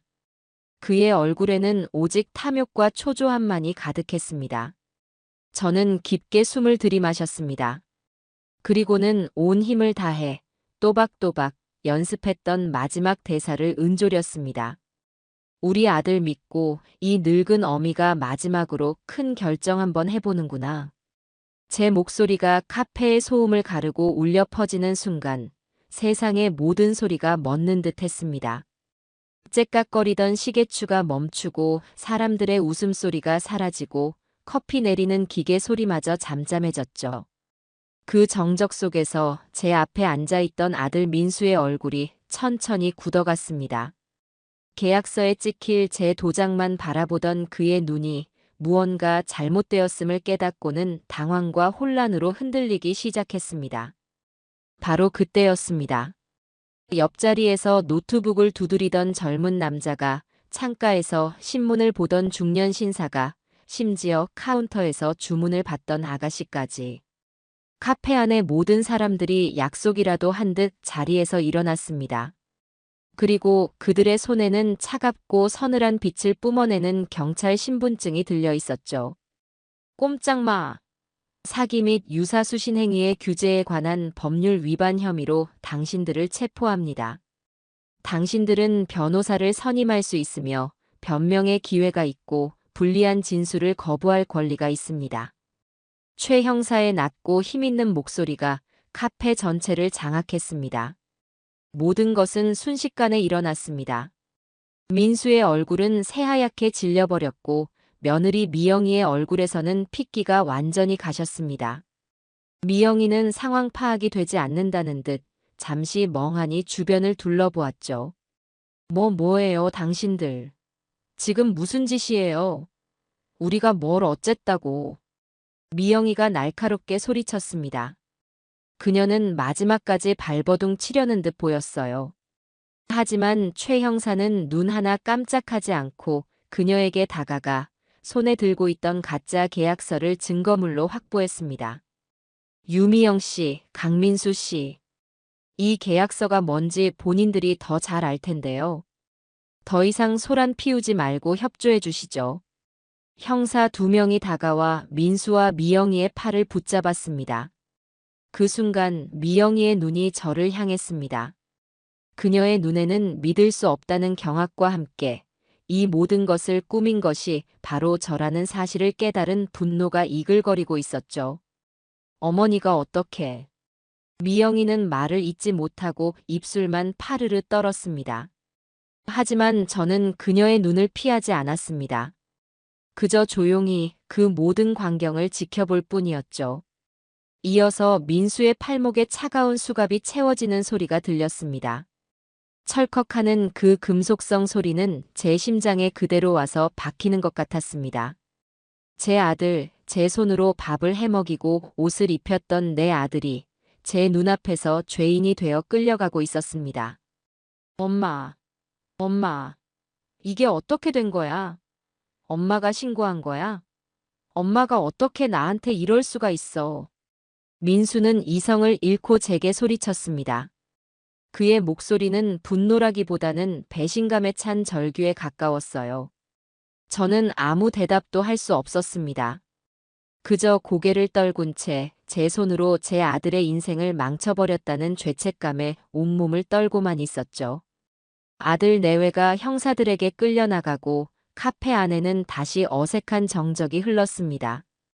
최 형사가 제게 다가와 조심스럽게 어깨를 감싸주었습니다. 어머니, 괜찮으세요? 정말 큰일 하셨습니다. 괜찮을 리가 없었죠. 제 속은 이미 까맣게 타서 제가 되어버린 기분이었습니다. 승리의 기쁨 같은 것은 조금도 없었어요.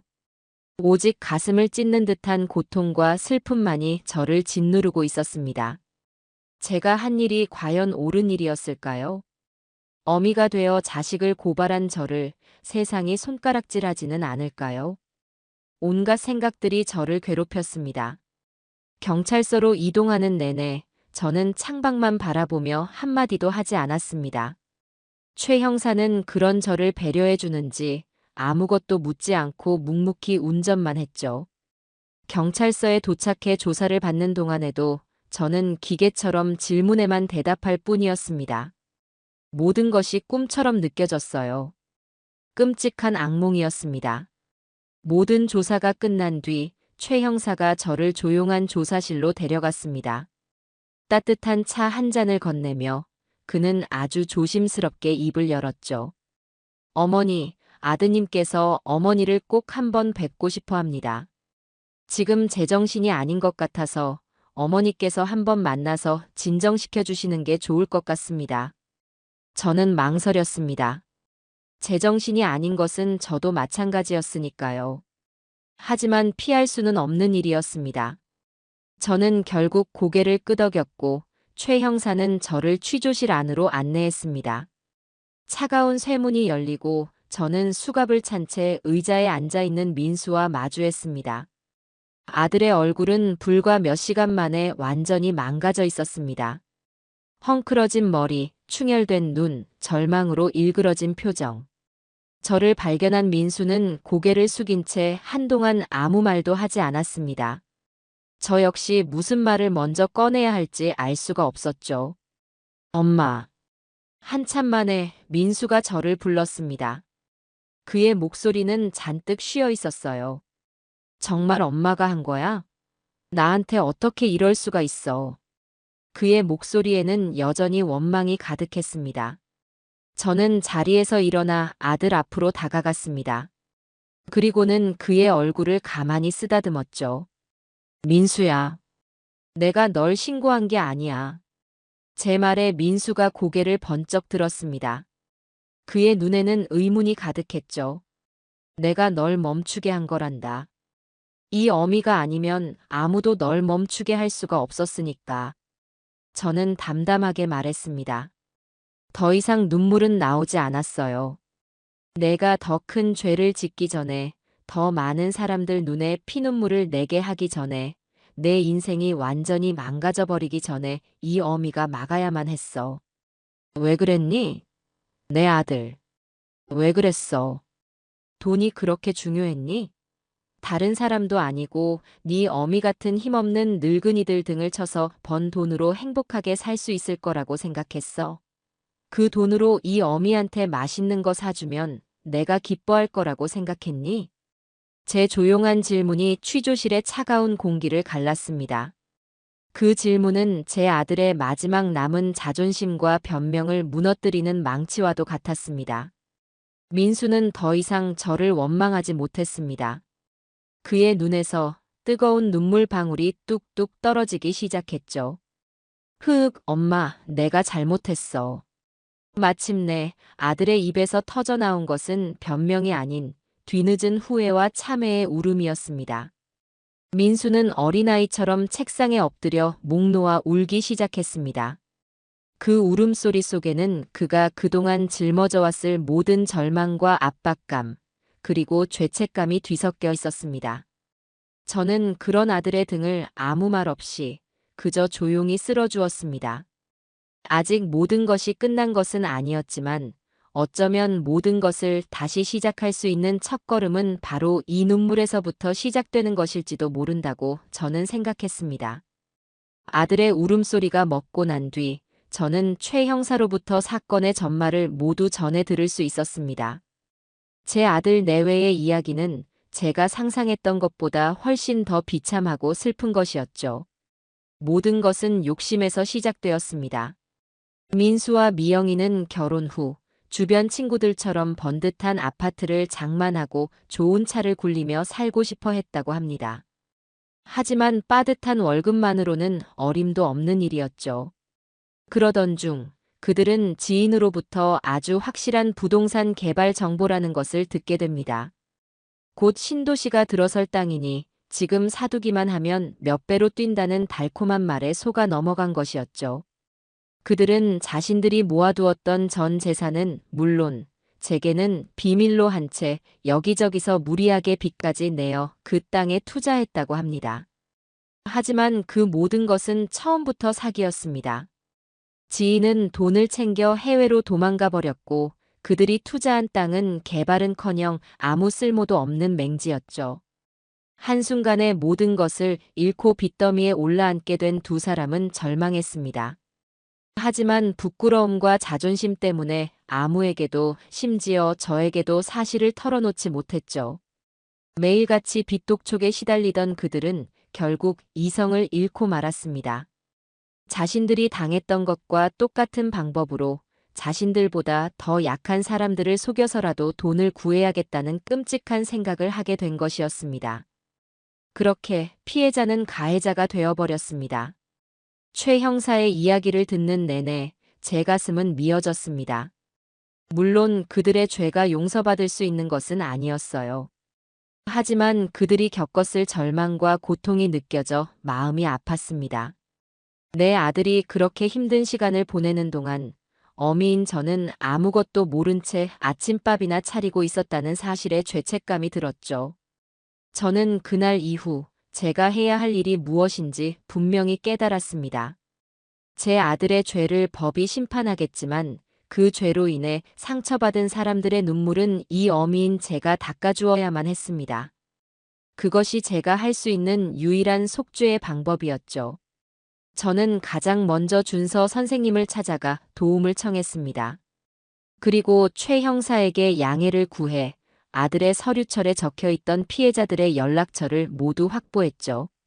한 분 한 분 연락을 드리고 직접 찾아뵙고 무릎 꿇고 사죄하는 것은 생각보다 훨씬 더 고통스러운 과정이었습니다. 어떤 분은 제 얼굴에 소금을 뿌리며 당장 꺼지라고 소리쳤고 어떤 분은 제 멱살을 잡고 내 돈 내놓으라며 오열했습니다. 그 모든 원망과 분노를 저는 묵묵히 받아냈습니다. 당연한 일이었어요. 그분들의 상처에 비하면 제가 받는 수모는 아무것도 아니었으니까요. 가장 힘든 만남은 녹음 파일에 등장했던 신림동 김점순 할머니를 찾아갔을 때였습니다. 작은 단칸방에서 홀로 힘겹게 살고 계시던 할머니는 저를 보자마자 처음에는 경계했지만 제가 모든 것을 사실대로 말씀드리고 용서를 구하자 제 손을 잡고 함께 우셨습니다. 새댁도 참 기구한 팔자구먼. 자식 잘못 키운 게 어디 어미 탓뿐이겠어. 다 이 세상이 몹쓸 놈이지. 할머니의 그 말 한마디에 저는 그동안 참고 있던 눈물을 터뜨리고 말았습니다. 피해자들을 모두 만나고 난 뒤 저는 제 인생에서 가장 중요한 결심을 했습니다. 제가 지금 살고 있는 이 집, 남편과 함께 평생을 일궈 아들 민수를 키워냈던 이 집을 처분하기로 마음먹은 것이었죠. 그리고 그 돈으로 피해자들의 손해를 모두 변상해드리기로 했습니다. 이 집은 제 추억과 인생이 담긴 곳이었지만 제 아들의 죄를 씻을 수만 있다면 아무것도 아깝지 않았습니다. 집을 부동산에 내놓고 저는 마지막으로 구치소에 있는 아들 내외의 면회를 갔습니다. 며칠 사이에 두 사람은 수척하게 말라 있었지만 눈빛은 예전보다 오히려 맑아 보였습니다. 제가 면회실의 차가운 유리벽을 사이에 두고 두 사람과 마주 앉았을 때 먼저 입을 연 것은 며느리 미영이었습니다. 어머니, 저를 용서하지 마세요. 제가 다 망쳤어요. 민수 씨는 원래 그런 사람이 아니었어요. 제가 옆에서 계속 부추기고 제가 다 죄인이에요. 미영이는 고개를 숙인 채 진심으로 뉘우치고 있었습니다. 저는 그런 며느리를 보며 조용히 말했죠. 지난 일은 이제 그만 이야기하자. 내가 오늘 온 것은 너희에게 할 말이 있어서란다. 저는 제가 집을 팔기로 한 사실과 그 돈으로 피해자들에게 모두 변상을 해주기로 했다는 사실을 담담하게 이야기했습니다. 제 말을 듣는 민수와 미영이의 얼굴이 하얗게 질려갔습니다. 엄마, 안 돼. 그 집은 엄마한테 어떤 집인데. 안 돼, 절대 안 돼. 그건 엄마 평생이야. 민수가 울부짖으며 유리벽을 두드렸습니다. 아니, 내 평생은 바로 너란다, 아들아.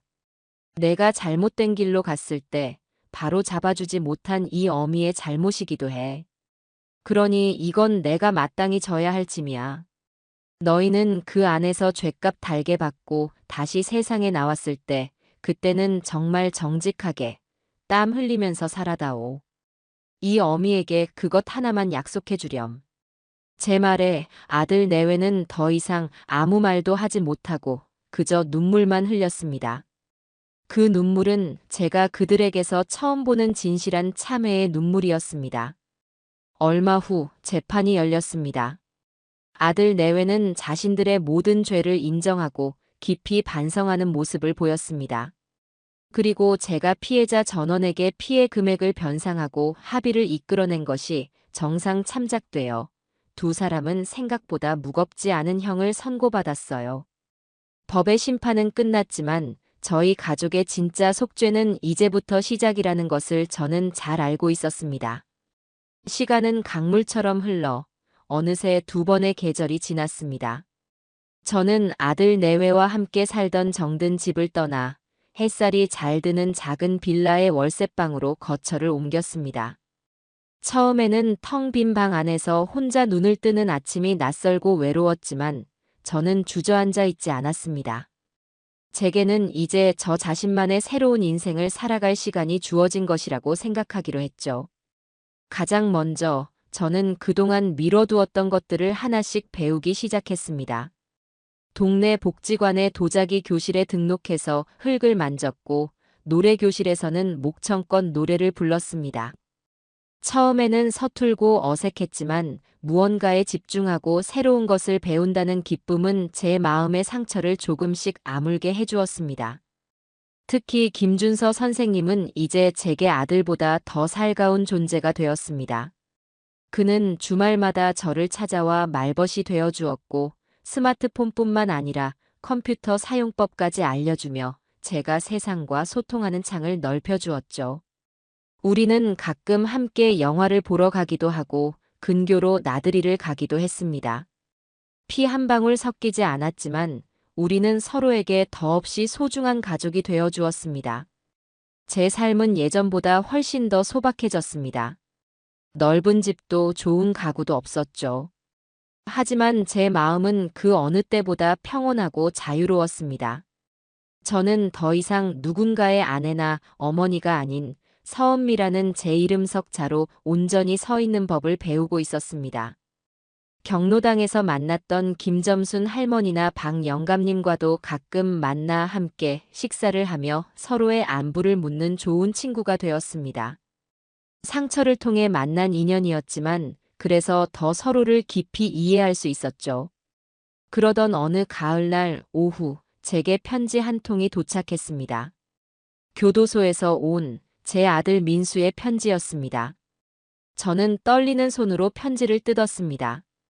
그 안에는 삐뚤빼뚤하지만 진심이 담긴 글씨들이 빼곡하게 적혀 있었죠.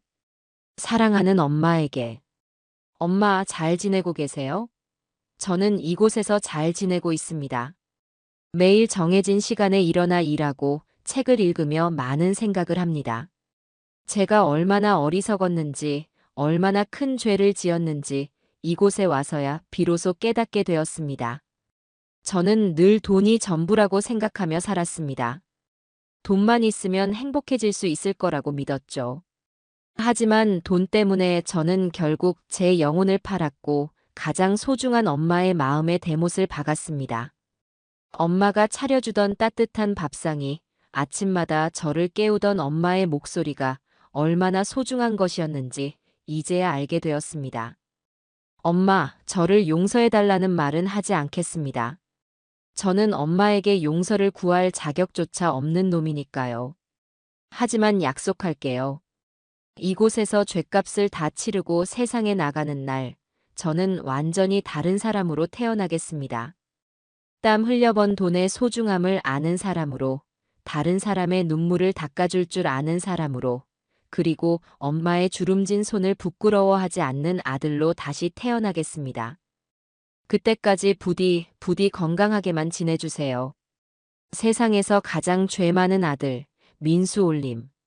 편지를 다 읽고 났을 때 제 얼굴은 눈물로 범벅이 되어 있었습니다. 하지만 그 눈물은 슬픔의 눈물이 아니었어요.